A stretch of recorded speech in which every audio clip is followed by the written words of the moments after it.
meeting on October 21st of last year, which was the opportunity for the board to hear from citizens on their issues concerning the capital improvement project. So I would now like to start with a presentation from the Department of Environmental Protection and Sustainability. I'd like to invite Mr. David Likens from the Department of Environmental Protection to begin his presentation. Great. Thank you very much. I appreciate it. Thank you all for being here and taking the time to listen to our needs and our wants and what we do. At any point along the line you have any questions, please feel free to stop me. Sometimes I go fast and get carried away, and let's see if I can do this on my own and share. Jen Meacham is going to let me do it myself. So let me click the share button and let's see. Wait, there you go. And let me click a button down here so I can get it on the screen. Can everyone see that? Yes. Great, thank you. So again, my name is David Likens. I'm the director of the Department of Environmental Protection and Sustainability, and I've been with the department since it was formed in 1987. Here's a picture of beautiful Bird River in Baltimore County. It's hard to believe, it's hard to remember that we actually have 200 miles of shoreline in Baltimore County. That's a lot. That's a significant amount, but you know, we see scenes like this, it's just hard to believe. So this is our department organizational chart. I just want to, I bring this up every year to show you we have 80 people. We do basically two things. On the lower left, stormwater management, environmental impact review, and groundwater, those three sections of our department review development issues, plans, permits, any development issues. The watershed restoration, watershed management and monitoring, and our forest management group run our Ms4 and Mpds permit for the county, and that's where we spend our capital dollars. The stormwater management group is delegated, the laws are delegated to us by the state. We have to inspect all of our stormwater management facilities. I think we have about 3,000 that the county owns, and there's about 3,000 private stormwater management facilities. We have to inspect them every 3 years and require people to do repairs. We repair ours. Our department is responsible for all the stormwater management facilities in the county. We consolidated that a year or two ago, that we have everybody's, except we don't do Revenue Authority and we don't do Board of Education. The Environmental Impact Review has state mandated laws again, the Critical Area Program, the State Forest Conservation Act. They also do the buffers around streams, wetlands, and floodplains, but that's just a local law. Groundwater management are the well and septic guys. And then watershed restoration, they're spending your money, or capital dollars, on things like stream restoration, shoreline jobs, watershed management and monitoring. They actually run the Ms4 and Mpds permit for the county, and they have support groups, a GIS group. They have watershed managers that work with all the environmental groups, Blue Water Baltimore's, Tapsco Heritage, all the different groups we give grants to have them work with us, and we work with them. And we also have a monitoring section, a very extensive monitoring sections. The state and feds make us do monitoring of all the streams in Baltimore County to see which ones are polluted with what and how we're going to fix them.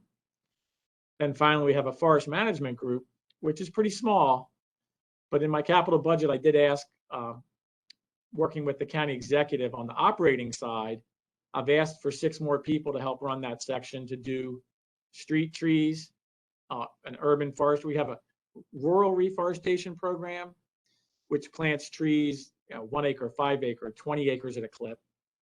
We have an urban reforestation group that does street trees, things like a bald and burlap 6 to 8 foot tree that you would see along the side of the street. And then we also plant for forest conservation. So we need more people to keep all those programs going. And to keep the trees alive, we need a maintenance section. And so at the urging of the county executive, I've asked for 6 more people. But going along with that, there's a corresponding capital dollars that we need to help that program grow. So in our capital budget, we've actually asked for more money for that group this year also. But that's what our department does.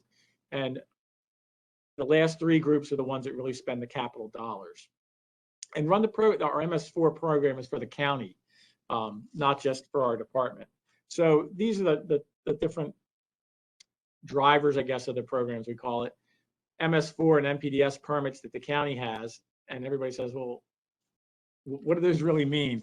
So Ms4 is municipal for the M, separate storm sewer system, and then NPDS is National Pollution Discharge Elimination Systems permits that we get from the state and from the EPA to be able to discharge stormwater, both point and non-point, into the streams, the storm drains of Baltimore County, actually into the state of Maryland. In that permit, they give us a permit every 5 years. We just got a new permit actually in November of last year. But the things that are included in that, they require us to do restoration of impervious surfaces. So what that means is to address the pollutants that are running off of any hard surface, whether it be a road or a building.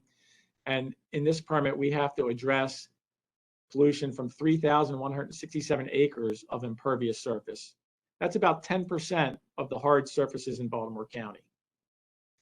We also have to do Chesapeake Bay TMDL. TMDLs, what's that? Well, it's a total maximum daily load of a pollutant, and there's a lot of different kinds of pollutants. But in the Chesapeake Bay TMDL, the pollutants that we have to address are nitrogen, phosphorus, and sediment. We have 26 local TMDLs, or pollutants that are polluting our stream. Based on all the sampling that we're doing, the state figures out, okay, you're going over the allotted amount of nitrogen in the stream, so you need to come up with a plan to fix it. So for each of the 26 local TMDLs, or pollutants, we have to develop a plan. Most of those, again, are similar to the Chesapeake Bay TM pollutants: nitrogen, phosphorus, sediment, but we also have things like bacteria that get into streams. We have legacy pollutants like PCBs, which haven't been used since the 80s. They were outlawed in the 80s, and things like mercury that comes through air pollution. So all of these things pollute different stream systems and the bay, and in our permit, we're required to reduce those pollutants. So that's basically where we spend all your capital dollars. In our new permit that we just got, again, 3,100 acres of impervious surface that we have to treat. We did something, so our last permit expired, it was from 2013 to 2018. And we've spent the last 3 years negotiating with the state and the EPA to do something called MEP, which is maximum extent practicable. So they don't want to give us a permit that is too hard to achieve. They've done that in the past, and other counties and other municipalities haven't been able to live up to it, and they end up with a consent decree. So we spent 3 years negotiating with them to tell them how many people we have, how much money we have, what our whole program is about, and they include restrictions in the permit that they think that we can actually achieve. They've changed rules about street sweeping. They've revised the accounting rules. There's the science that they use is based on the Chesapeake Bay model. They've just gone from Chesapeake Bay Model 5 to Phase 6. So they've changed the rules, they've changed the accounting procedures. And with that, our restoration priorities might shift. Where we might have gotten a lot of credit for stream restoration before, maybe they reduced that. Now we'll try to plant more trees. So we're busy analyzing the permit that we just got to do what's most cost effective to spend the amount of money that we spend. And we spend between $20 and $30 million a year trying to address these issues. It's not cheap. In the MS4 permit, what are some of the new things they put in there? They allow you credit for floating wetlands. Now, we don't have any floating wetlands in Baltimore County, but if you've maybe seen in the harbor, down in the harbor, they have, Baltimore City has put in floating wetlands. You're allowed to have credit for that now. Forest conservation. The state requires us to address forest conservation. They didn't give us credit for planting those trees before. Now we actually get credit for that. And as they change rules and regulations, we adopt the program. They're now giving us green stormwater infrastructure bonuses. They revised the storm drain cleaning credits. Again, it's the county's permit. It's not just my department's. It involves public works. It involves property management. It involves the school system. It involves PAI. We get all kinds of different groups in the county. So storm drain cleaning is done by public works. Street sweeping. There's different credits you get for different kinds of street sweeping. When you street sweeper comes along, if it picks up big particulate matter, that's different than the fine dust that it would pick up. So it's kind of like having a HEPA filter on your vacuum cleaner at home, where you can get the real fine dust. The real fine dust is what stays suspended in the water and causes more pollution. So the better the street sweeping equipment, the better the credit that you get. That again is something that's done by Public Works. Sometimes they spend, again, hundreds of thousands of dollars on increasing their type of machines that they have to be able to get better pollution reductions.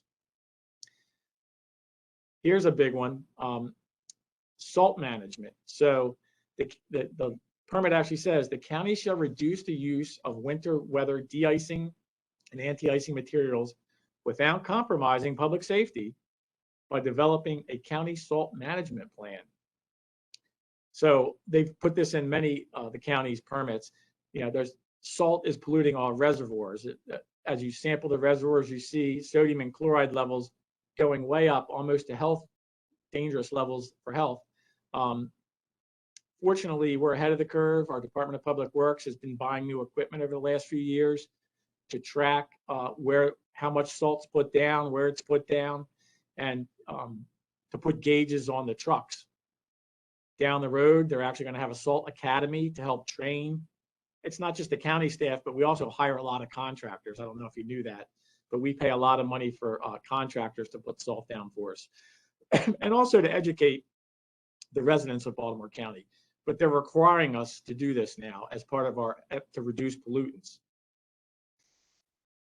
These are the things that we typically do and where we usually spend the capital dollars. These are the 4 things that we get our most credit for: stream restoration, shoreline stabilization. Again, we have 200 miles of shoreline. Taking stormwater management facilities, older ones, and upgrading them with new best management practices. And of course, reforestation and planting trees. Get lots of credit for that. So each one of those I'll go through real quickly. Our stream restoration program, we have one of the best nationally recognized stream restoration programs. Rob Ryan, our manager for our watershed restoration group, runs that. And there's lots of things you can do as part of a stream restoration project, but we get credit per linear foot of stream restored. These projects are very expensive, excuse me, sometimes taking 3 or 4 or 5 years to plan.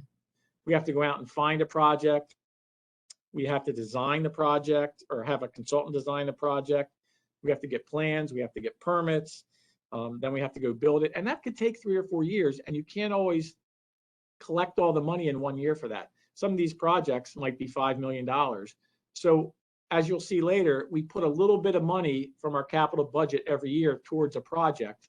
We have to have the full amount of money in order to actually get a permit to start the work and put it out to bid. We have projects all over the county, and the price has gone up significantly. It used to cost $250 a foot for stream restoration. At the end of the last permit in 2018 and 19, it was $750 a linear foot. These would just show you some examples of places in the county where we have done stream restoration projects. But that's our biggest cost that we spend money on in the capital program, and we get the most bang for the buck in terms of credits. Shoreline stabilization projects. Again, 200 miles of shoreline. We have to address not just pollution in our streams and rivers, but also in the bay. So this is a good one to reduce nitrogen in the bay. The plants, what I should do is have included a picture of what it looks like before, where because of wind action and wave action, you might have a 10-foot cliff on the edge of the shore. And we take that, we level it out, we go out into the water, we make the slope gentler, we plant vegetation. We get credit again on the linear foot of how many we do, but sometimes we go out into the water and we plant the marsh out in the water. Sometimes we go on the shoreline and we plant more trees and plant forests. We do a whole continuum here of different kinds of projects along the shoreline. but it's a really great way to reduce nitrogen levels, especially in the bay. Again, a picture to show you some of the places where we actually do these things on the east side of Baltimore County. We take stormwater management facilities and we upgrade them with newer technology. Stormwater management started in 1984. And at the beginning, the water went in one side in a pipe and it went out the other side. That wasn't a very good way to get rid of the pollutants that were in the water, which is what they're supposed to be doing. Today, we have environmental site design plans where we're specifically tailoring certain pollutants. We go back to ponds that we already own and we change the technology and the way we treat the water inside. So we get a lot of bang for the buck on that one. We delay the water, we put plants in, and we put filtering systems in the ponds. But this is a great way. We do this also. My staff does this and designs a lot of these themselves. I have engineers and natural resource specialists that do this. So it's much cheaper than hiring a consultant to do it. Something that might cost $100,000 to design and take a year to design, if I hire a consultant, my staff can do in a matter of months and then go out and actually build it much, much cheaper. Here's places where we've gone back and retrofitted ponds throughout the county. And of course, planting trees is a great way to reduce pollution. And we get a lot of credit for this. Again, we have a rural reforestation program. We have a urban reforestation program. We have a forest conservation program. Here I'm showing you something called Operation Retreat, which is a new program that we came up with this year at the urging of the county executive. And I'll talk about that a little bit more in a minute when we talk about some equity. But it was a program that literally the county executive sent me some articles that he was reading online. He reads a lot online. So he sent me some articles that he was reading about what they were doing in Pittsburgh and what they were doing in Detroit, going back in and planting trees in old urbanized areas, and said, do you think we could do something like this? And we picked up and we ran with it and we planted our first trees last November. I tell you that because we use capital dollars to do that. So it's part of our capital program. We also are getting $1.5 million in federal funds to help with that program. It's hard to believe, but these are all the different places that we've planted trees in Baltimore County so far, and we continue to do more. Again, with the rural reforestation, the 5, 10, 20 acres, the urban reforestation program, and that's really the Operation Retreat is going to take over as our urban reforestation program, and also for forest conservation. So again, these are the different drivers and documents that we use: the Ms4 permit, the Phase 3 Chesapeake Bay model WIP, the TMDL implementation plans that we prepare for those TMDLs, and then SWAPs. SWAPs are small watershed action plans, where when we have we go out to the community and we involve our watershed groups, we involve community members to say, what can we do in your neighborhood, in your small watershed, to improve the quality of the environment? And we get buy-in from the citizens. We think that's very important, to have citizens involved, to have watershed groups involved. So we create these small watershed action plans, and we're actually going back now. Some of them are 13 years old, and redoing them and updating them with the community now. This is the meat and the potatoes of a 5 or 6 year capital program, really just to show you that we put money in each of these programs every year and each project, and we can't really accumulate all the money we need in 1 year. Across the bottom there, on the far left, allotted funding. We have $76 million right now already allotted towards projects that we plan on doing over the next 6 years. Right there in the next one over, FY22 needs, the budget year we're in right now, it's about $22 million that we're spending this year. Next year, same thing. We've already planned. We know we're going to need at least another 22 million, 25 million in 24. We've already thought of enough projects in 25 that we anticipate we'll need 19 more additional million, and 26, 20. So we're planning that far ahead with these projects. Where does that money come from? It comes from a combination of waterway improvement bonds, Metropolitan District bonds, some from the general fund, and also some from grants. Mr. Lafferty asked us, I guess, last year or 2 years ago about resiliency and sustainability. And so we made this matrix to show you the types of projects we do across the top, and then issues related to resiliency and sustainability down the left side, to show you that most of our projects, that's what we do. We're in the business of building projects that help with resiliency and sustainability. So this was just a quick version rather than going project by project. This is our Operation Retreat program that I was telling you about. It's really a study that we did using GIS analysis of tree canopy coverage versus income level, and trying to find people with lower income levels that didn't have tree canopy. There's a lot of correlations, I'll start with, between tree canopy coverage and other things that you can find these days with the internet and all the data that's on the internet. One of the things you see is people that have higher incomes have higher tree canopy coverage in their neighborhoods. And higher tree canopy coverage can also be correlated with health benefits. So things like reduced asthma, higher tree canopy coverage, less emergency room visits, less ozone, lower summertime ambient air temperatures with higher tree canopy coverages. So what we did is we developed this program.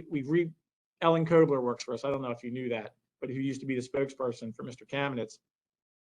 She works in our department. She rebranded this called Operation Retreat Baltimore County. So here's what we did. We did a GIS analysis, and we looked at, in this graph, you can see tree canopy coverage is on the left side, income is on the right side, and there's a very definite correlation with higher incomes having greater tree canopy coverage and lower incomes having lower tree canopy coverage. We actually used census block data to look at this and took it down to that level to see where the trees are, where the canopy coverage is, and figured out which neighborhoods do we need to go to, what were the lowest, the neighborhoods that had the lowest correlations. And you can see them here in purple all around Baltimore County. We did a really good analysis, and we came up with a 32 census block groups with the lowest correlation between income and canopy coverage. And we're going to go to those neighborhoods and we're going to plant trees. And so we started, as I said, in November of last year. And we went, the first of the 32, we noticed that some are very close to each other. In this case, we went to West Inverness in the Dundalk area of Baltimore County, and we planted almost 300 trees. There were four of those census block groups are all sort of very close to West Inverness. So we did those first four all together. And it wasn't just us, it was Rec and Parks, it was property management, it was the planning office. We used PAI, the county's landscape architect, Jim Herman, is in PAI. It was Public Works. The county, we have an arborist, Saul Pass, he works in Public Works. We got all these people together and we went door to door. We put door hangers up. We talked to the community members. We put advertisements out to find people that would be interested in getting trees. We worked with the local community associations. We planted 298 trees, and they're, again, inch to inch and a half caliber, 5 to 7 feet tall. And this is Johnny O. This is the first day. That's the first tree that we planted.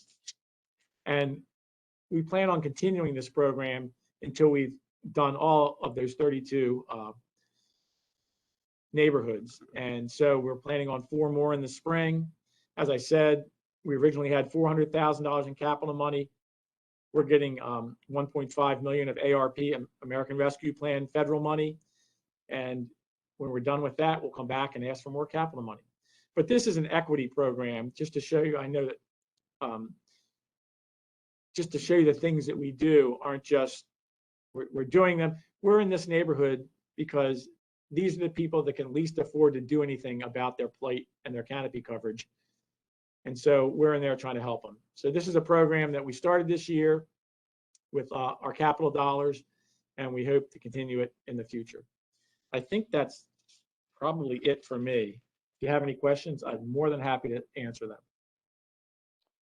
David, this is Bev German, Good evening.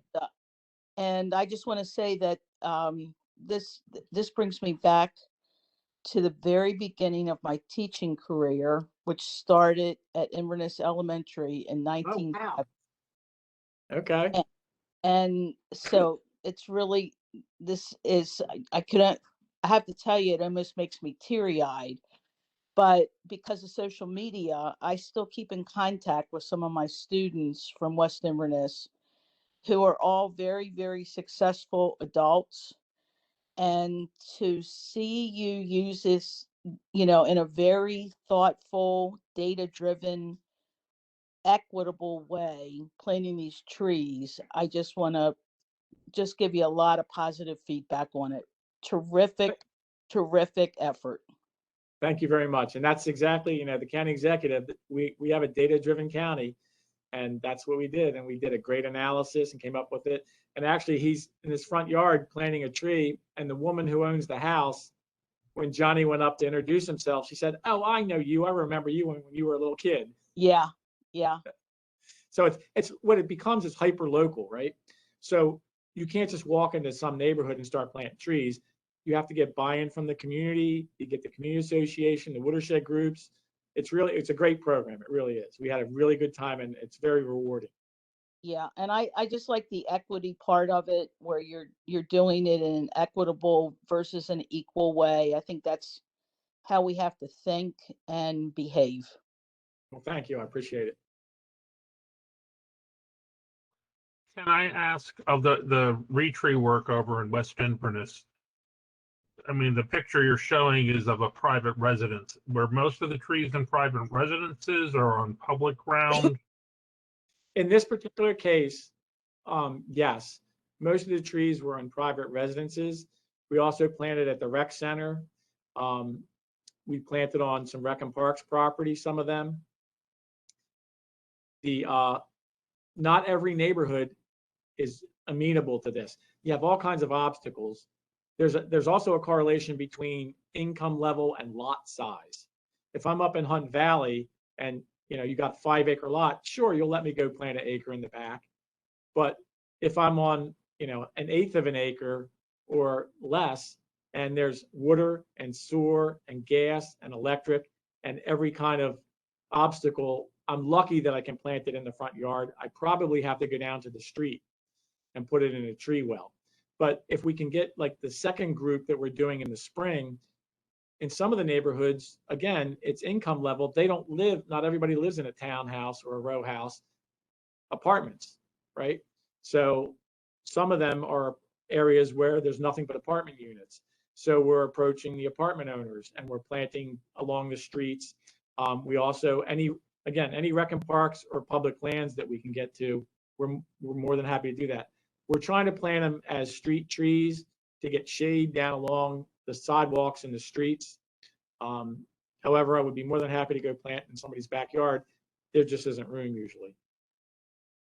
Thank you. I mean, I've been involved in greening work in Dundalk for a while. That's often been the challenge of finding people who would be willing to plant trees. Right. But the other question then is, typically when you plant trees, you've got the stakes, you wrap the mowing guard, etc. But then are the property owners responsible for taking that down at some point? I've seen many a tree where like the mowing guard has not been removed and it's 10 years later and it's grown into the tree sort of thing. Yes, no, we will go back and make sure that these are taken care of. Our goal in all of our planting programs is to keep the tree alive for 10 years. That's when the state actually says it might convert to a forest situation. If I'm planting 5 acres, after 10 years, if the trees are still alive, they typically become a forest. So that's our goal, whether it's a street tree or whether it's a larger planting that we do. And that's part of the reason I've asked for extra people for a maintenance program in our forestry section. Right now, we spot check all the trees that we plant. Larger plantings come with a 3-year guarantee. individual trees come with a 1-year guarantee. And then it's up to us to go back and make sure that they're still taken care of. So yes, we will make sure that everything's taken off. We'll take that responsibility for everything we plant. Other questions? Yeah, Mr. Yeah. Lycan, thank you so much. This was a wonderful presentation.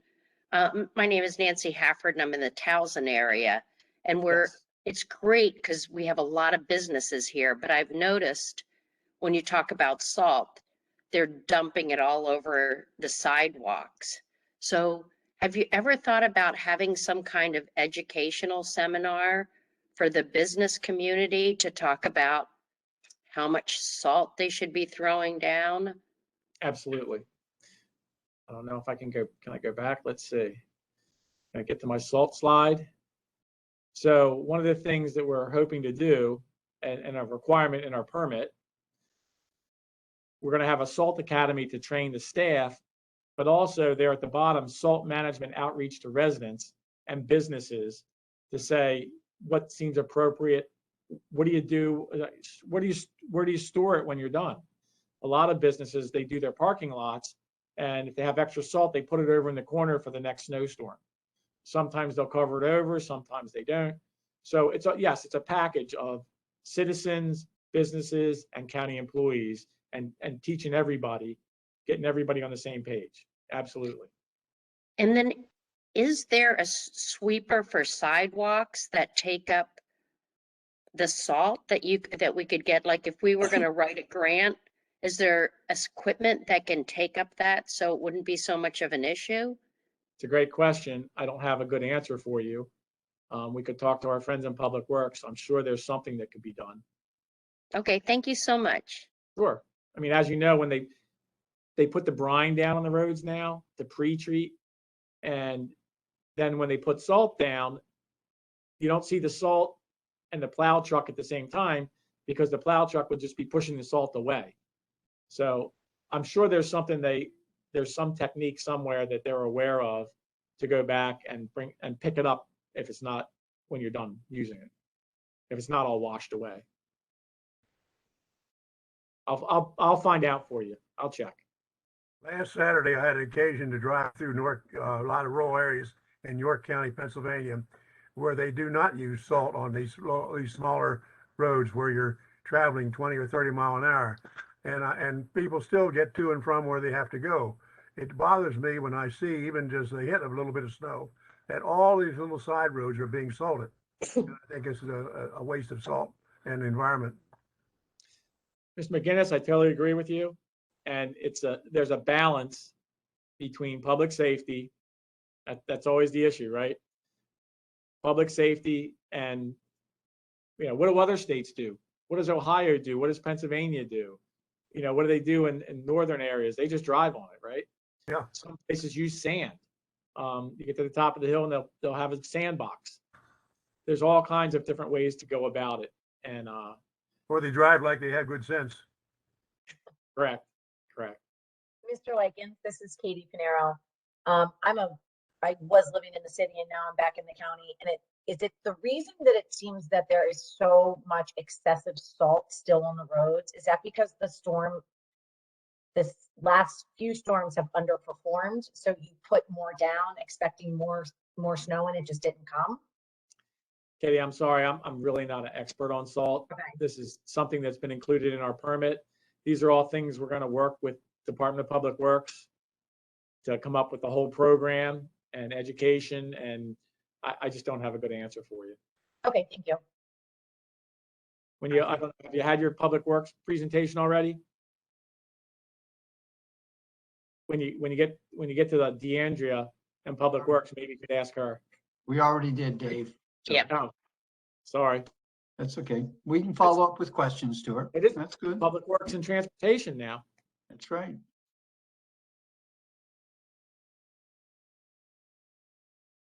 Can't hear you, Kathy. Sorry about that. Can you go back a little bit and tell us how this urban soil decomposition will be achieved? Sure, that's one of the new things in the permit that we can get credit for. And what that is there's a lot of places where you might have urban forest, we might have trees over unimproved land, but it's compacted soil, playgroundish, something where people have been running back and forth under for years. And so all you have is just trees and there's dirt, there's nothing under it. So if you develop a program where you're not going in and taking a bare land and planting the trees, but you've already got the trees, you want to put the understory layers in. You can go in and actually dig up the soil, have it available for root systems again, and actually put other things in, shrub layers, herbaceous layers, understory tree layers, and have it be a complete forest ecosystem again, and not just trees over hard dirt. So there's ways to go in and they'll give you, if somebody comes in and says, hey, I want to go plant, they have a mitigation requirement to me, and they have to restore they have to plant a certain amount of forest. I usually want new forest.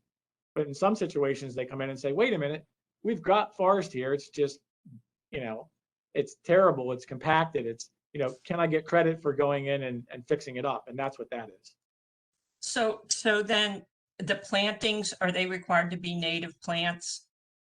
Everything we do, we try to get native plants, yes. Occasionally, some of the street trees aren't native plants, but every other planting we do, we always try to work with native material. Great, thank you. Any other questions for Mr. Likens?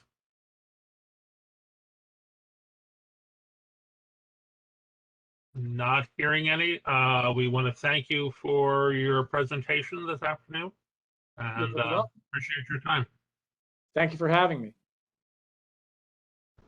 Next up, we have Mr. Rob O'Connor from the Office of Information Technology. Good evening, Chairman, members of the board. Thank you for having me this evening. I will go through our capital plan for FY23 this evening. It will not be as entertaining as Mr. Likens, as I do not have as lovely photos as he does. I will tell you, though, that I have been with the department since 1999. In 1987, I was in high school. So that being said, I do represent the 230 men and women of this department that do, in their own way, serve and protect this county. So thank you again this evening for allowing me to speak to each of you. Dana, are you able to share the presentation?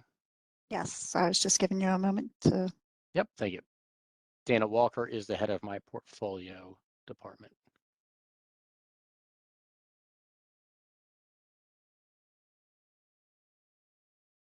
Okay, go to presentation and next slide, please. Okay, so basically I just want to do a quick overview for how we Dana, build. can you enlarge that, Rob? Sorry, Dana, can you enlarge that any?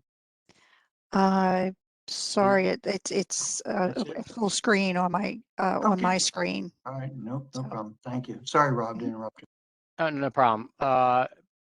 So Steve, if you go to the small menu bar to the left side of the PowerPoint, you will see a magnifying plus and minus just left of it. If you hover your mouse over it, and you can zoom in that way.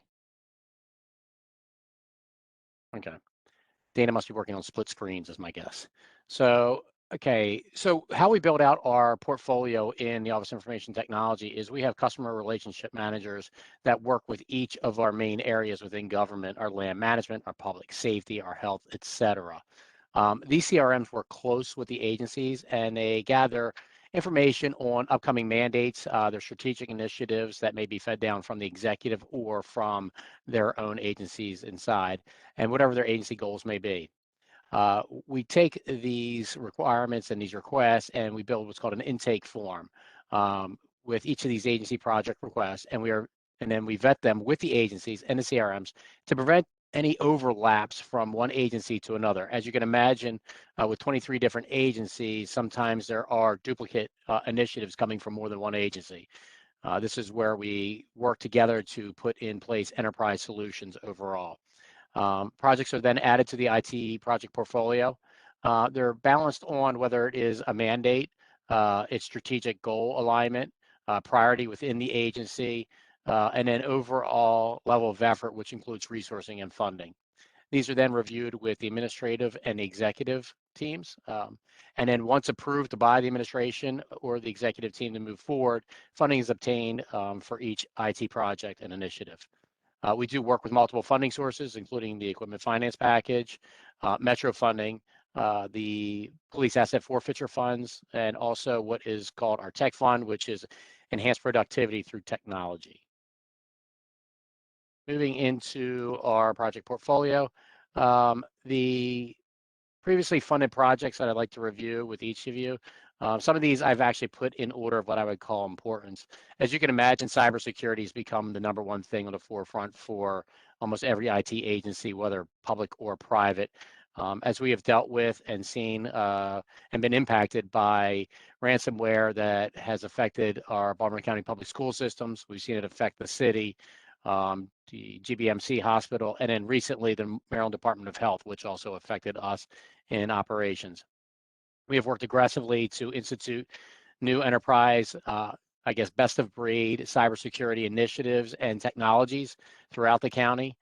We take cybersecurity very seriously here in the county. We train each of our employees. It is a mandatory training that each employee must go through monthly. If they miss a set number of training sessions, they are notified, and if they do not complete that within X number of days, their accounts are actually locked, and they're not able to work until they complete those. I see Mr. Lafferty shaking his head because I'm sure that he makes sure his account does not get locked. We have invested in next-gen firewalls. We've put in place top-of-the-line endpoint protection systems that also have external monitoring, and we are continuing to invest each of the subsequent years upcoming to remove legacy systems, which can also have their own vulnerabilities, and to further secure our perimeter, but also build out what I would call mitigation and return to operation technologies. I've explained to the county executive many times, whether it is, in my tenure here at the county or in future years upcoming, that, it is not if you will ever get hit by a ransomware or any type of attack, it is when. And it is how you react to that attack and how quickly you can respond and mitigate and come back to operations that is important. So that is something that we're focusing on within the department and working with each of our agencies to work on those business impact assessments and invest in technologies that help us return critical operations first. Next is probably one of our largest projects, and I say that not just fiscally, but also in the amount of effort and resource. This is what I call a countywide project. This project is requiring resources from every single agency. We are replacing our enterprise resource planning, which is basically our HR and financial systems, with one of the top-of-the-line best-of-breed systems that is utilized by Fortune 50, Fortune 500 companies, and it's Workday. Several of you have probably heard of Workday. This has been a 2-year project that we are going live in July 1st, the beginning of fiscal year 2023. This is a $9.5 million project. We have expended $7.2 million to date, and we have already implemented one of the modules, which was Workday Adaptive. It's currently being used by our Office of Budget and Finance for budget projections for FY23. The second project that has recently just gone live for first phase is our land use regulatory automation system for our online permitting and inspections. Just to put you into some perspective of what we used to call the chutes and ladders game of getting permits here in Baltimore County, where you had to walk into the county office building, fill out your application for a permit, take that permit application across the street to the Office of Budget and Finance cashiering section, pay for that application, come back across the street with your receipt, and then begin your application process. We were on a mainframe system with, I would call it, I guess, integrated manual processes along with that mainframe system for 10,037 days. That is the length of the building permitting application that was running on our mainframe. We have now been online, live with our full permitting application system for 90 days. We actually have increased the intake of number of applications coming in by almost 50%. The first couple of months were rough. As you can imagine, 10,037 days with manual processes and mainframe processes had a large learning curve, not only for internal resources, but also for those applying for these permits. We have caught up to speed on all of our trade licensing for gas, electric, and plumbing, and we are building and improving our processes for building permits. This will give a new and better experience for whether it is constituents or developers or contractors applying for permits, and give transparency to each of their permit applications of where they are in the process. We have completed phase 1, and there are 7 subsequent phases to come. We are learning as we go, and we will basically automate every single process that we can throughout land regulatory, our land use regulatory system. The next investment that we currently have, and we've had for several years, which stemmed from a BTOP, which was a Broadband Technologies Opportunity Program that was put out in 2014 by President Obama. Some of you may remember that 8 large jurisdictions in Maryland, Central Maryland, and the state of Maryland went together for a One Maryland Broadband Opportunity Program. We were awarded $115 million to begin building out public, countywide and statewide fiber infrastructure. Since then, we've continued to add on to that infrastructure, and we run our own carrier network and have for many years, called the Baltimore County Optical Network, BCON.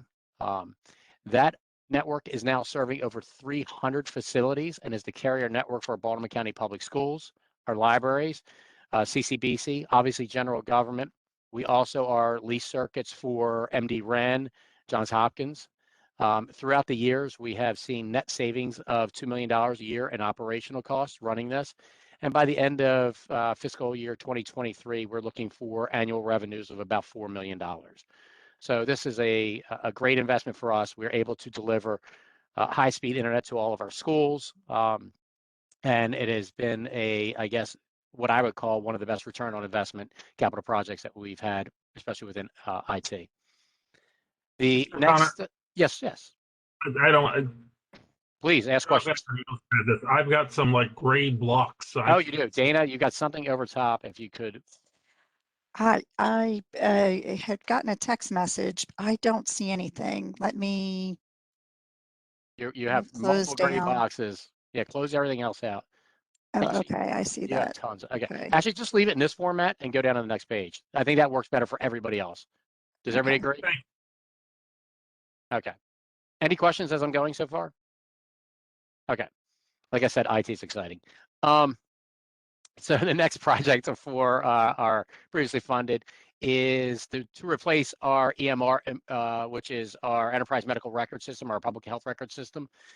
We have spent $170,000 to date. That money was invested in bringing in a contractor to do requirement gathering with the Department of Health.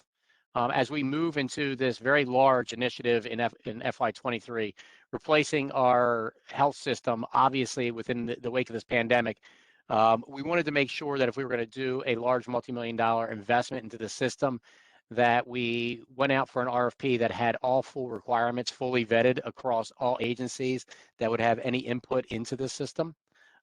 So this is something that will start in July or August. We are looking for the RFP to hopefully hit the street within the next month or so. The next project that you'll see is our enterprise asset management system, which is heavily used by our public works divisions and other, I guess, correlating agencies. The first one that went live was our solid waste program, management program, and we are currently active in our highways implementation. We have about 4 major areas that we'll be implementing for asset management. This system will allow us to better track maintenance, cost, repairs of all of the county's large infrastructure, and obviously better project for replacement fiscal years for this equipment. The next list for previously funded projects is for the Baltimore County's Department of Aging. We have probably the largest, I believe it is one of the largest senior populations on the East Coast, with over 20% of our residents at age 65 or plus. Our Department of Aging was using manual processes to manage casework for our seniors. We implemented a new technology for them to better facilitate the case management and workflows. We have completed this and has been live, and Ms. Riley will tell you that it's been basically a godsend to the department, especially during the pandemic, as obviously manual processes got heavily disrupted. So now on to the FY23 IT project portfolio request. So again, a lot of these, I don't want to repeat what they are, but you will see that most of these are the same projects that you will see across the board for cybersecurity that we reviewed. Continued efforts into the Workday project as we have future phases after we go live with HR and financials. Those are recruiting. We also have a learning management system that we will be implementing along that is part of this Workday system. As I stated, we have phases 2 through 8 to continue for the land use regulatory. Then our broadband build out continues for the next couple of years as we continue to build out throughout the counties. We have several schools that we're trying to reach. We've hit about 150 of the 165 schools. The remaining 15 schools are what I would call long haul schools, but just because they are in specific geographic locations does not mean that we don't want to get them connected to the same capable bandwidth availability of all the others. The health record system that we already discussed is going to be funded for 3 years, for the next 2 years, I'm sorry, current FY22 and then FY23. Then we always put a placeholder in for areas that we know that we're going to have demand. Public safety projects come in each year. They'll come from the chief over to the county executive or the county administrator. They will get approved. And then obviously we want to make sure that we have IT funding available for those projects. One of the other large replacement systems is our jail management system was implemented in 2007. I was actually a network engineer at that time implementing that jail management system. Just so you're aware, it has been upgraded. It has had its security patches, technology upgrades, but functionally it is time to replace this system. It's 15 years in the making. And finally, we are going to be doing a phone replacement, an upgrade for our PSAP. PSAP is your public safety answering point, basically 911 center. Next one was one of those you get thrown over the fence every once in a while, our National Fire Incident Reporting System, otherwise known as NFIRS. The owner of that product that we've been with for quite a while and is actually a national leader in this product is moving on from this product and sunsetting it. So we must upgrade it. I believe it is by the end of calendar year 2022. So this is one of those what we call rush projects. NFIRS is a requirement. It's a national, like I said, it's a National Fire Incident Reporting System that must be done on every fire call. We are implementing a new law case management system for the Office of Law. We will also be implementing an enterprise-wide system for PIA tracking. We are finalizing, you see the minimal amount of funds that are going into our mainframe migration. We should be sunsetting our mainframe by the end of this calendar year, and we will be off of a mainframe permanently in Baltimore County. This is a large technology move for us. It is also a large cost savings, and those investments can be put into further technologies. And then the Office of Information Technology also always has within its text fund request a $1 million contingency, again, for executive decisions, mandates, and things that come in that were unfunded. Unfortunately, since we have to plan a year and ahead, as you can imagine, things happen during a year, and there are times that we have to pick up unplanned projects. And then any questions that you may have. And I'm sorry I don't have pictures of trees, rivers, lakes. Next year, I will work on that. Or pictures of laptops or whatever you want to say. Rob, we're going to count on that. Okay, thanks, Nancy. Rob. Yes, ma'am. I see, you're making these improvements to streamline permits and inspections.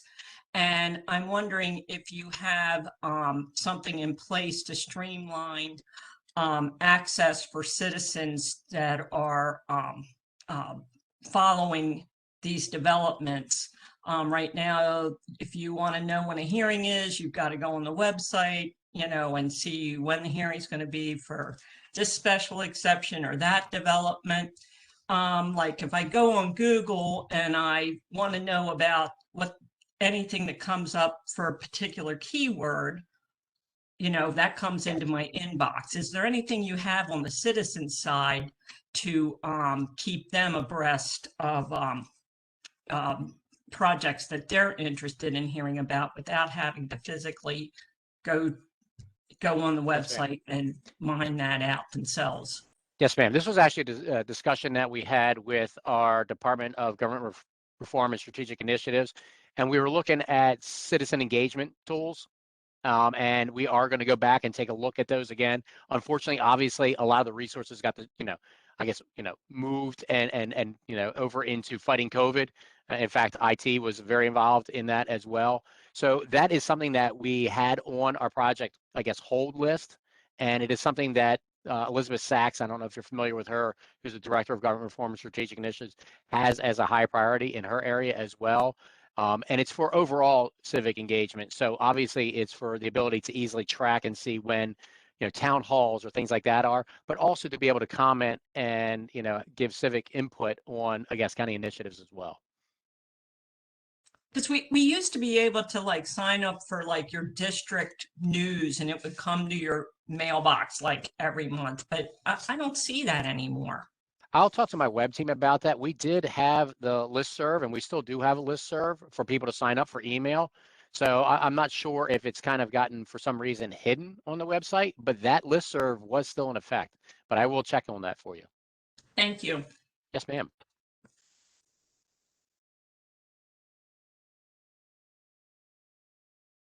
Any other questions? I was going to ask the same thing. Any other questions for Mr. O'Connor? Scott, I don't have a question. I just have a comment for the benefit of the board. It's really, I think, difficult, even with Rob's expansive presentation, to fully appreciate the scope of the work that OIT does, particularly when we went virtual back in 2 years ago.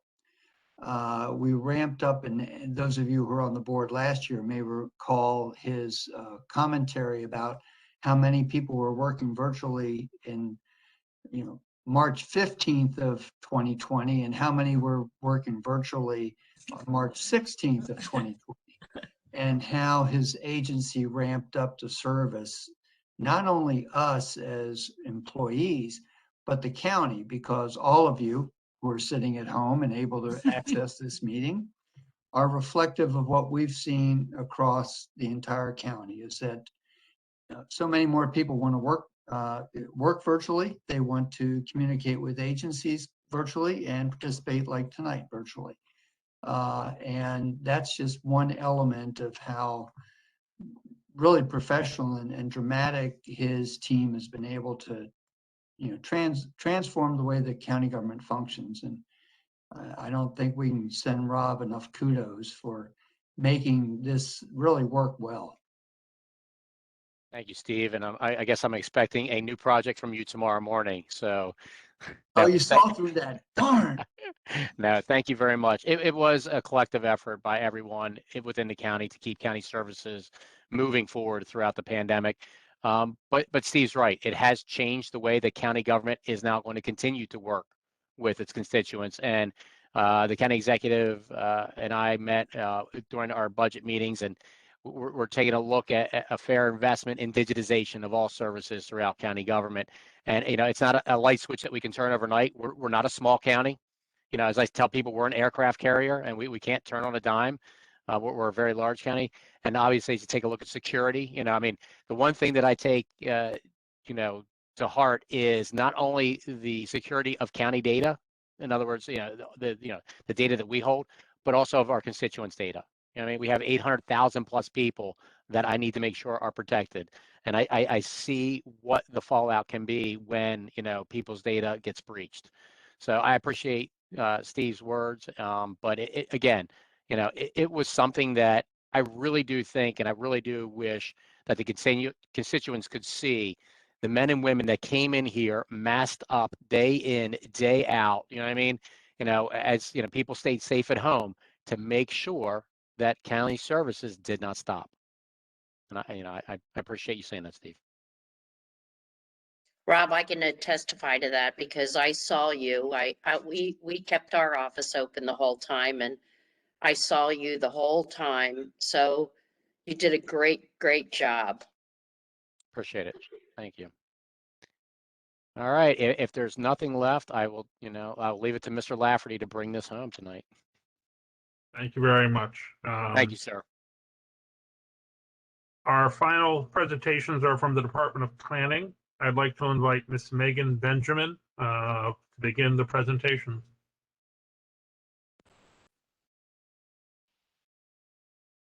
Thanks, Marcia. Getting the slides up there. Good evening, everyone. My name is Megan Benjamin. I'm the Land Preservation Administrator here in the Department of Planning. My presentation has a few less zeros than the ones that went before me, so hopefully that will count for something. I'm looking forward to the opportunity to present to you tonight with the progress we're making in spending FY22 funds and our needs moving forward for future funds moving towards our county land preservation goals. Next slide.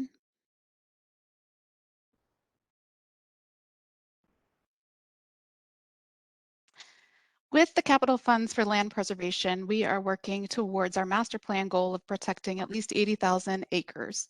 We work towards this goal through a number of programs, some very importantly funded through the county capital budget. Some are funded through state programs, and sometimes it's a combination of those as well as donations. As of the end of calendar year 2021, we currently have 68,315 acres permanently protected, which is 85% of our goal. We also currently have 24 farms that are in the pipeline to protect an additional 1,455 acres through the programs that we administer. And the next slide, please. So this chart shows the proportion of acres that we have protected through the different programs. The largest dark green slice of the pie there is the Maryland Agricultural Land Preservation Foundation, where we have about 37% of our acres protected in that program. The lighter green is Maryland Environmental Trust, primarily donated conservation easement program with 22%. Then next is Rural Legacy with around 18%. Our county ag program protects about 9% of our total acreage. Local land trusts individually hold about 8%. And then our development cluster easements protect about 6%. So I think it's just interesting to see how all of the programs work together and really are vital for working towards our overall goal. And the next slide. So with our ag preservation capital funds that go towards the MALF program, we have a lot of fantastic properties that we are working on. We had 4 easements that were recorded last year and another that closed and is just pending recordation that we had county funds contributing towards those. And if we go to the next slide, I think the pictures help tell the best story here so that you can see those farms that we were able to close on protecting last year. We had some really nice variation in size and production type, and we're very pleased to protect one of the few remaining dairy farms in the counties. So the 2 slides on the bottom with the bright blue skies, you can see the dairy cows there. So we were really happy with that one as well. And we can go to the next slide. It's always a priority for us to contribute matching funds towards the MALF program with our Ag Pres funds. The county contribution of matching funds to the MALF program are matched at a 60-40 ratio to a maximum of $2 million in matching funds we can receive from the state. So for every dollar, so we get back $1.50 for every dollar that we contribute. So you can see there, we want to make sure that we're able to contribute the full 1.33 million each year for that program. And the next slide.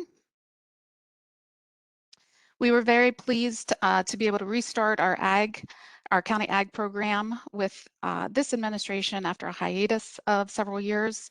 We have moved 7 farms forward for permanent easements, which are in the process now, and we will be opening a new application period this spring. We've also been working with the administration to design a new land preservation sign that we hope to unveil soon. And we think that it will highlight these programs and bring awareness and serve as a conversation starter for potential new preservation candidates. Oftentimes, or I would venture to say the majority of times, the best outreach is landowners talking to neighbors and other landowners, and we hope this will help start some conversations there. The next slide. We are looking forward to expanding county funding for our county program in future years in order to accelerate our progress towards our goal. There's someone I like to quote often that I'll paraphrase, she says that once land is subdivided and developed, that's essentially the last crop of the farm. So we're always working against the conversion rate of the properties that we're looking to preserve, and these funds will help us, like I said, to accelerate that pace. And on to the next slide.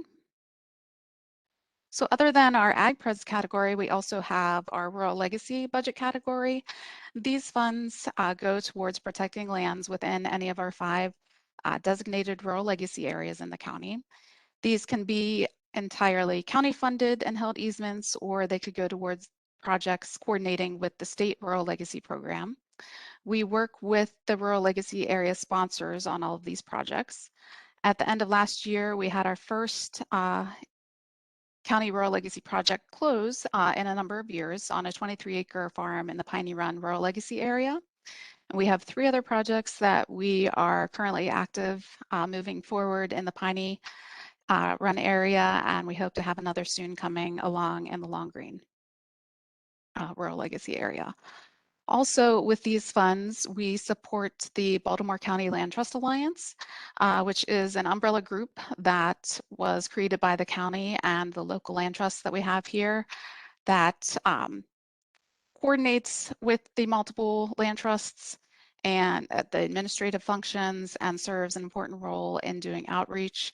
In October last year, we had an outreach event that they put together, inviting landowners to come out to hear about all of the different preservation programs to help to educate, bring awareness, and help landowners find the program that will work best for them.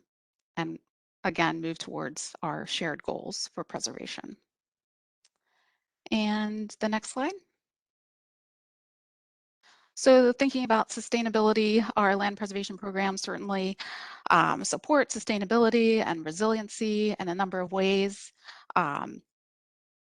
So just pointing out a couple of the ways. So with the ag programs, both the county and the state, they require soil conservation and water quality plans, which help to ensure farming practices that protect our soil and water quality and boost, again, our sustainability and resiliency. The Rural Legacy Program, again, both the county and state level have enhancements required in the easements of the stream buffer areas, and also look to protect forest canopy. So just a couple of the things to point out about the individual programs. And then if we go to the next slide, just kind of a quick graphic to put together all of the sustainability functions that land preservation helps to provide. So focusing the infrastructure inside the URDL and protecting our areas outside of the URDL is the focus of our programs, protecting streams and water quality, protecting large blocks of forest areas helpful for carbon storage, and of course maintaining cropland for local food production. And if we go to the next slide. So we were asked to provide an equity review for the funds that we are using, and the programs that these projects are administered through focus on agricultural and rural preservation, which are focused in areas primarily outside of those identified with vulnerable populations. However, the public benefits of land preservation do impact all members of the community, including underserved and vulnerable populations, through the benefits of clean air and clean water, maintaining viable agricultural lands for local food, and all of the other very important benefits which land preservation provides. That's the end of my presentation, and happy to answer any questions that you might have.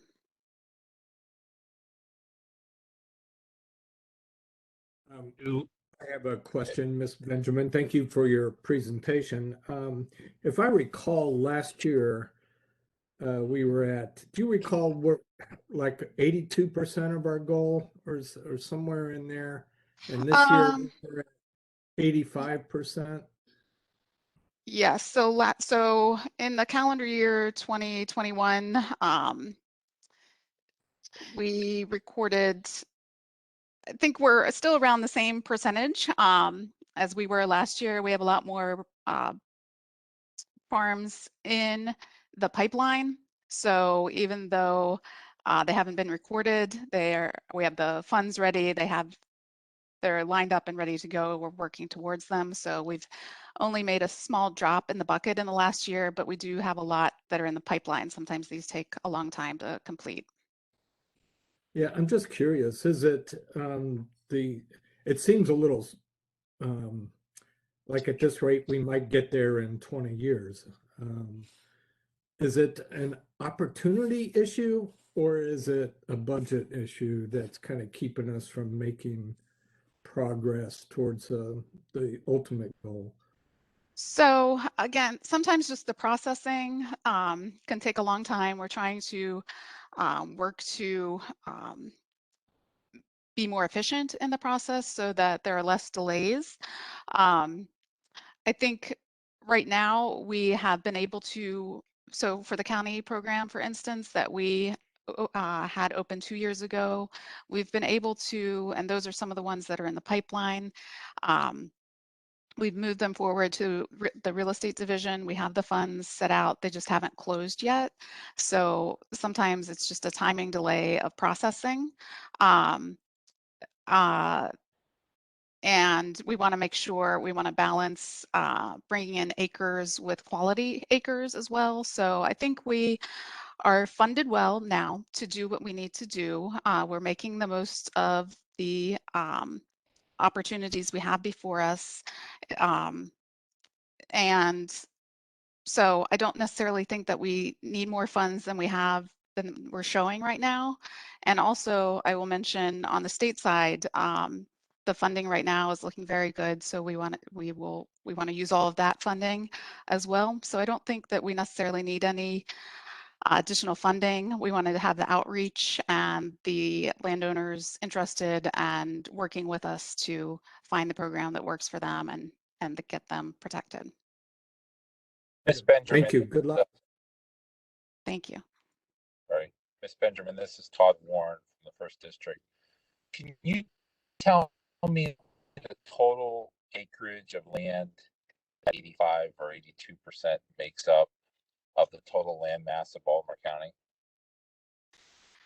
So the acreage that we are working towards is 80,000 acres, and we're currently at 68,315 acres.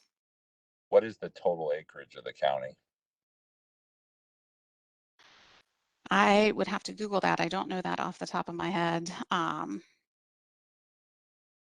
It just concerns me that so much of our land is being preserved forever, and we don't know what the future looks like. Yeah. So this, so I can talk a little bit about, the goal for the 80,000 acres. This is targeted in the rural areas. We have priority preservation areas along with our rural legacy areas where these programs are targeted. So it's targeting our prime agricultural lands and resource lands, and part of the reason for the 80,000 acre target was based on being able to maintain a viable agricultural economy within the county. So that's where the goal comes from, and that's what we're working towards. Be helpful if you could get back to us with. So the total square miles of the county apparently is 598,000 square miles in the county. Also, our food needs are not going to become less, they're becoming more in the future. This makes up 10% almost of our total acreage. Almost 20%, I guess, of the total acreage. No, sir. Mr. Warren, Square one mile. acre equals 640, 1 square mile equals 640 acres. So you have to do 640 acres times 598 to get the total number of acres in the county, and then take that $800,000 from that. Okay, thank you. We'll expect the math report at the next meeting from you, Todd. I'll work on it. Yeah. I am curious. Do we coordinate at all with any of the surrounding counties' jurisdictions so that, we're trying to preserve forests that maybe overlap with Harford County or Carroll County or up into Pennsylvania? I mean, is that taken into account at all? So we have, so for instance, the Manor Rural Legacy area does cross county boundaries. So there's efforts there, on both sides of the boundary. When we have properties that come in to apply for the programs that we administer, sometimes, they may straddle county boundaries. And so if we're working with the MOUTH program with those properties, we landowners have the option to either donate the portion on the other side of the county, and or if it would be a priority for the county on the other side to also put forward that part of the property towards the same program, they could do that. So in instances where we have properties that are on both sides, we do what we can to see if we can match up the preservation. There's no sort of metropolitan-wide plans, thoughts. I mean, you're not. Are you in conversations with sort of similar colleagues in the surrounding counties? Yeah, I mean, just for especially connected to the MOUTH program, the other MOUTH administrators in the other counties, we are in connection with them. Yeah. Thank you. Any other questions for Ms. Benjamin? Ms. Benjamin, I'm looking at the dairy farm. Now, this commitment that's made, is it a commitment to keep it in dairy? Is it a commitment to keep it in agriculture? Or is it simply a commitment not to develop it? So it is primarily a commitment not to develop it. It's a deed of conservation easement that's recorded, so there's no requirement to keep it in agriculture, but essentially it is maintaining the ability, even if it's not actively in agriculture, that it could be in the future because we're keeping the development. You've bought those rights. Yes, exactly. Okay, thank you. Mm-hmm.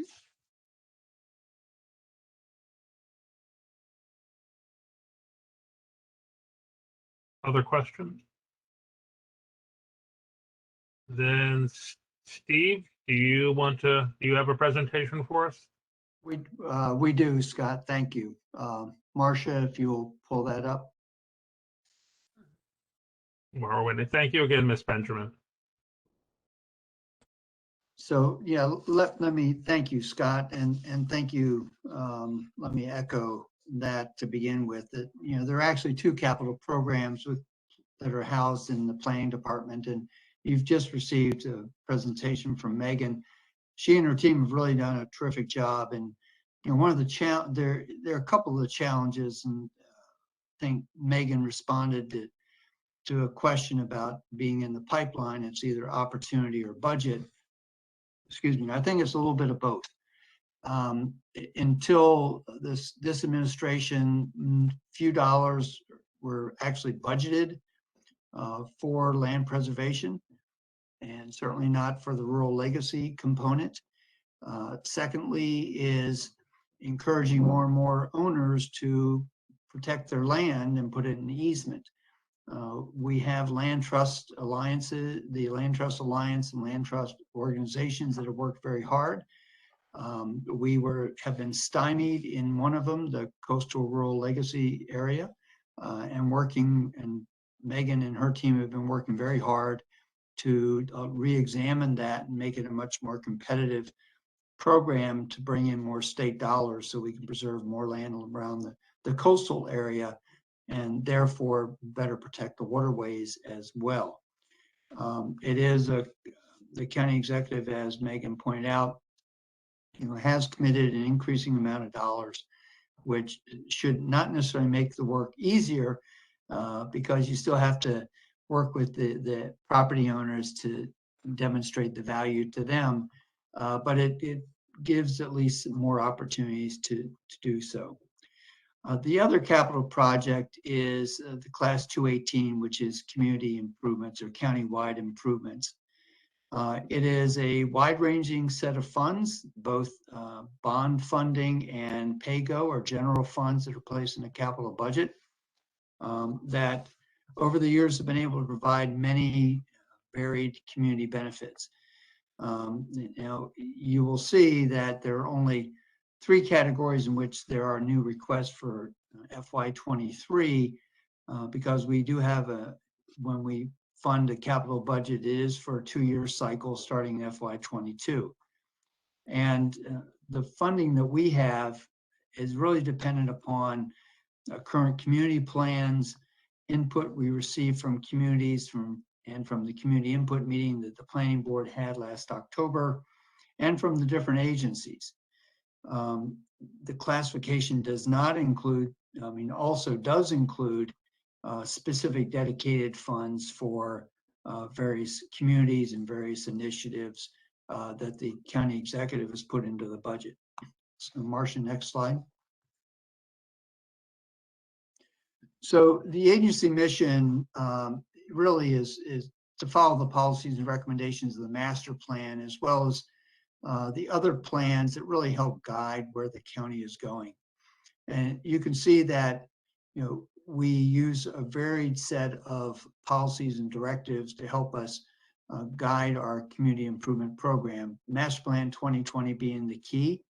The Baltimore County Enterprise Strategic Plan that has now been in place for 2.5 years, 3 years.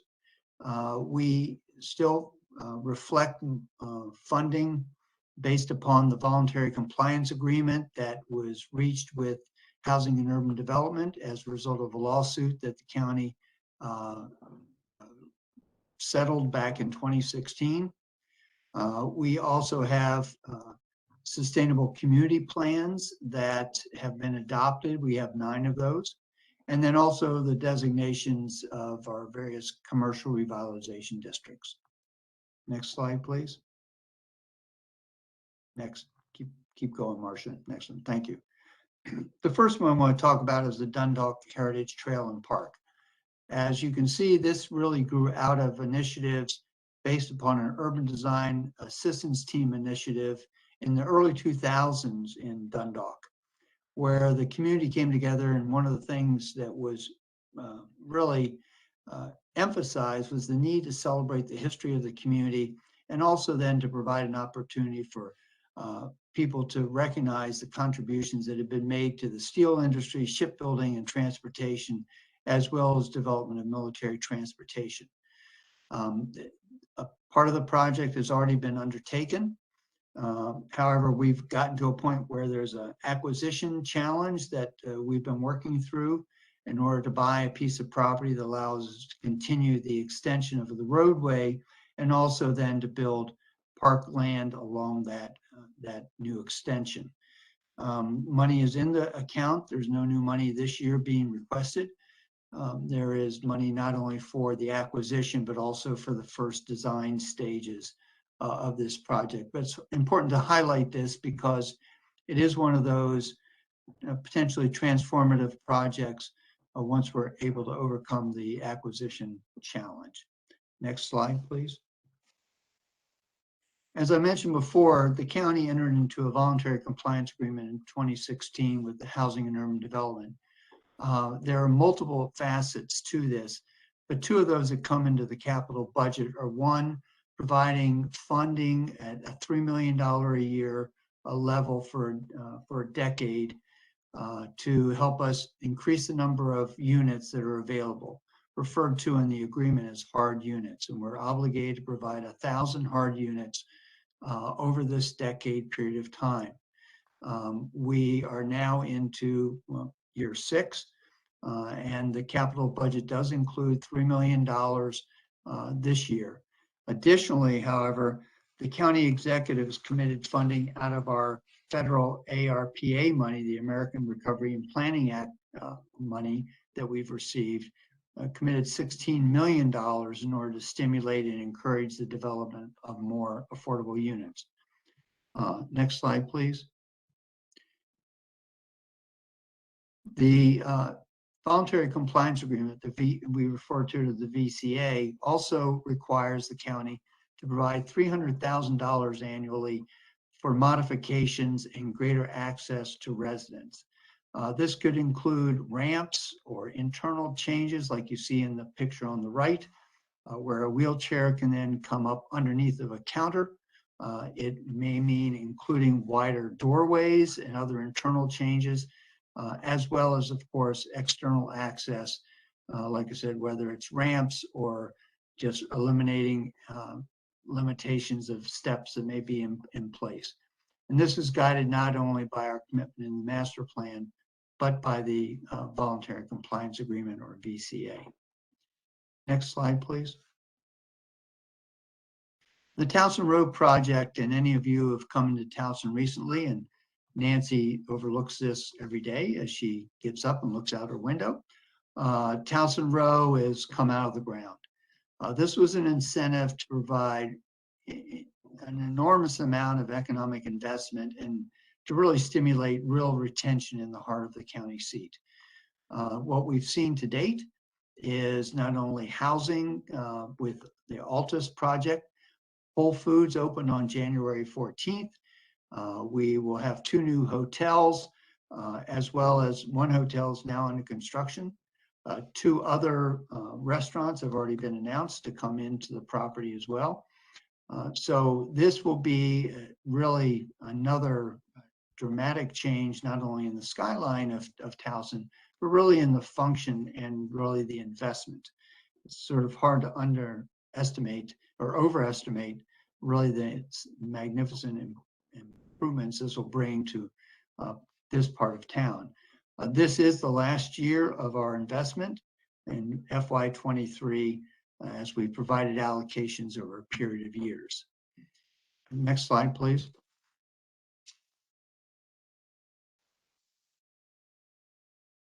So on a broader, is this the next one? Okay. So in a broader way, you can see these specific items called out. And I want to focus on the very bottom line, the countywide improvements line, which in FY22, we received $1.5 million into this account. And it's programmed as the county executive is committed to looking out into 24 and to 26 to dramatically increase the amount of money. Next slide, please. So let me give you an example of some of the things that we've already started and where we've started to invest our money. The county executive has what he's called the Essex Initiative. This was put in place in large part because of the rising amount of violent crime in the Essex area. And he convened all the agencies really, to take a hard look at what we could collectively do to change the dynamics in Essex. This includes the libraries, the schools, recreation and parks, public works, economic development, planning, and health department. And one of the ways that we're starting to invest is through what's called a technical assistance panel that the Essex, actually the Chesapeake Chamber of Commerce and its Essex Task Force will be convening to bring local expertise to play in helping to guide investments in community efforts in in Essex. This is a shot of Eastern Avenue, and if any of you have been to Essex, you know that this is sort of like, quote, the main street. But when you have a highway running through a main street, it really curtails the kind of investment that can take place. So by bringing in outside experts through the Urban Land Institute's local Baltimore chapter, we hope to really develop a more long-range plan for reinvesting on the boulevard and to see what we could do to reposition some of these businesses. So funds out of this countywide improvement funds are being used to not only to fund the TAP, this technical assistance program or panel, but we expect to use it subsequently once they come back with recommendations. Next slide, please. Another area is Liberty Road. Liberty Road, as many of you know, is a very long, 8-mile long stretch of roadway with heavy vehicular traffic. It also has a number of old shopping centers that are running into disrepair. So one of the questions is, how do you improve the image and streetscape? Funds are currently in the countywide improvement account to allow various improvements to occur. One of the challenges, frankly, though, is State Highway has very high, they demand a lot. If you want to make improvements on the roadway, they expect you to do extensive engineering work. At this stage, we're really looking at more maintenance, whether it's replacing benches and trash cans, replanting trees, or just other improvements to make sure that you have ADA accessibility, better MTA bus shelters, and the kind of things that just sort of make it a more comfortable place. If you took note of one of the slides that Dave Likens shared regarding the tree canopy, the west side of the county is really shows a meager amount of plantings that have taken place. And even this image of Liberty Road doesn't show much tree canopy. And one of the things that's really clear is if you're going to have a comfortable walk along the roadway, especially in the hot summer of Baltimore, that you need to have more tree and plantings. So we're working with the Department of Public Works and Transportation, as well as with SHA and MTA, to address the streetscape needs on Liberty Road that our county funds will help to stimulate. Next, please. I also want to point out Pikesville. You as a planning board recently approved the Pikesville area, action plan, and thank you very much for your attention to that. One of the elements is to how do we rethink the way that the Main Street, quote unquote again, of Reisterstown Road functions.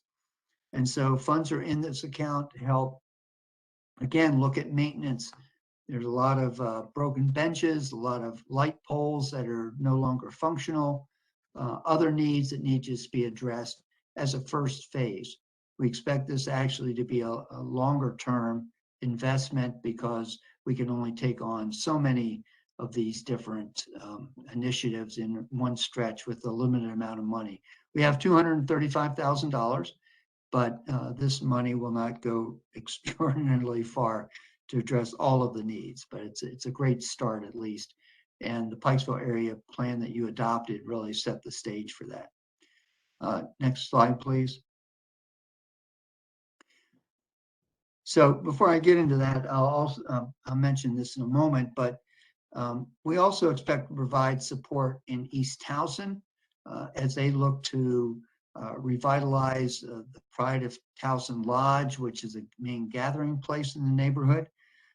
We have funds already programmed for the Baltimore Association of Nepalese in America in order to revitalize their cultural center. And we're working in communities like Arbutus as they look at how they're going to implement their sustainable community plan. Three things to comment on quickly is that one, we did not receive specific requests during the community input meeting. However, the Pikesville Main Street, Liberty Road, and East Towson were commented upon at prior meetings. And I think that the FY 22 and 23 funds can be used to help us execute the Essex and Woodlawn-based comments that were made during the community input meeting that you held last October.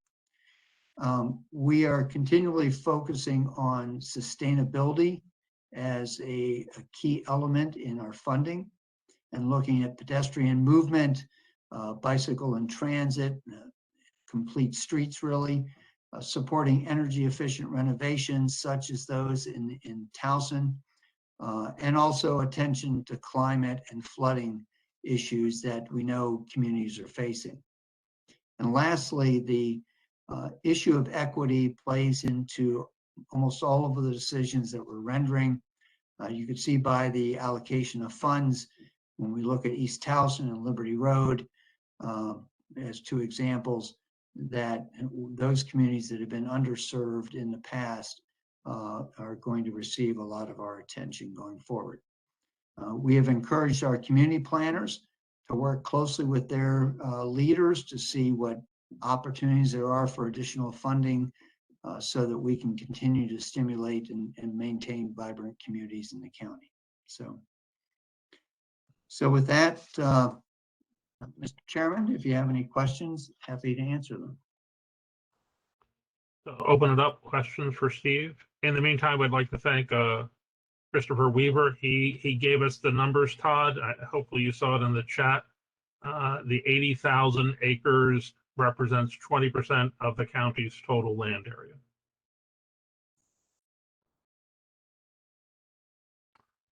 Questions for Steve about the community improvements?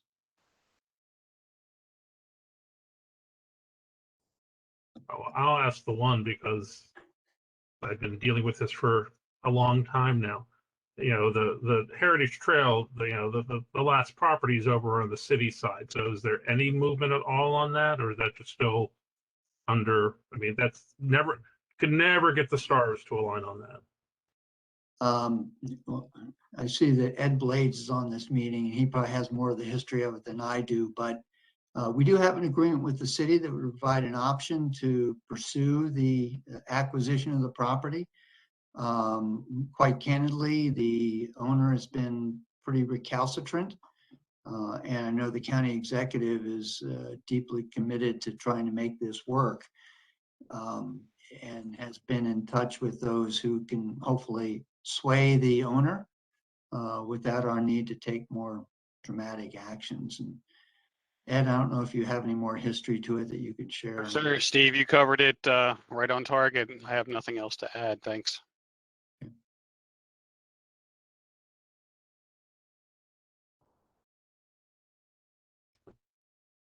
Anyone else have questions for Mr. Lafferty? You've tired us all out. Well, I would like to thank everyone who presented this evening for sharing their information with the board. Reminder that the next meeting of the planning board, the capital improvement, will be this Thursday, February 3rd at 5:30 p.m. That will follow our regularly scheduled planning board meeting, which starts at 4:15 p.m. Information for the next work session can be found on the planning board's webpage. I want to thank everyone for being with us tonight, and unless somebody else has something else to add, this meeting is adjourned. Good evening, everybody. Have a great night. Thank you. Thank you, Scott. My Thanks, daughter's Nancy.